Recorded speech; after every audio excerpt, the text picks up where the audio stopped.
Hey guys, how are you? We're going to go over some few fundamental pitching drills we can do every day. I call this a every day for pitchers, ABC a day.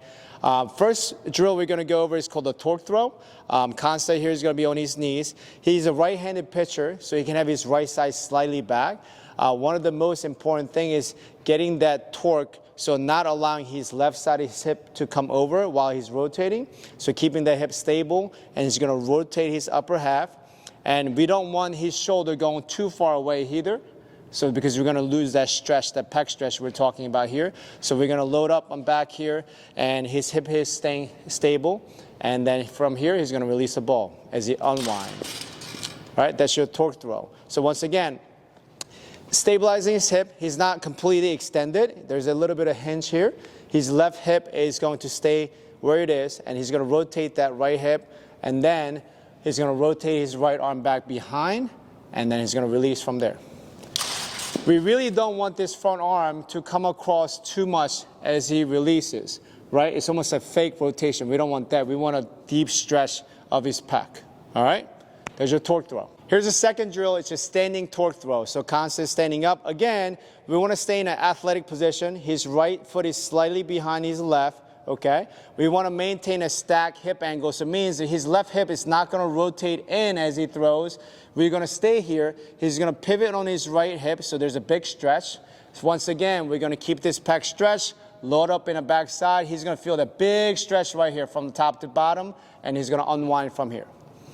Good. This is a standing torque. The mistakes that a lot of young kids make is that they're just rotating back and forth and bringing his left hip with them. So they're not creating any kind of torque, any kind of stack from their hip positions. So once again, he's got great footwork right now. All right, he's gripping the ground pretty hard. His left hip is staying back, right? He's got a big stretch in his pec. He's loading up, and he's going to unwind from here. Nice job. Here's a third progression drill in pitching. We call this a rocker drill. Constance is going to set up as a right-handed pitcher. His front leg is about 45-degree angle. His back hip straight up. A lot of guys want that vertical shin. The more importantly, we want to create a torque from his right hip. So he's going to coil into his right hip, let the left hip staying back, right? So he's got the big stretch again, and then he's going to have a huge pec stretch here and load up his upper half, and he's going to unwind from here and going forward. So you can leave the back foot behind this drill as well too. So let's go back. Again, I believe that one of the most important thing, and also misusing a rocker, is not loading up that back hip. So he's going to coil into that hip just like a golfer will do on a rotation, coil in that hip and a back hip here, right? And then he's going to have the big pec stretch and leave the back foot on the ground this time. Ready? Turn the hip forward. Yes, just like that.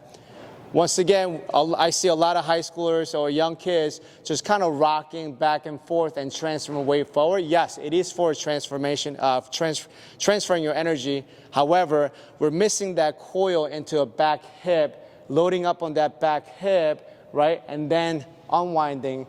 I think that portion is misused a lot. So it's not just rocking back and forth, as the name is called rockers, but don't forget to rotate into that back hip and loading into that back hip as well.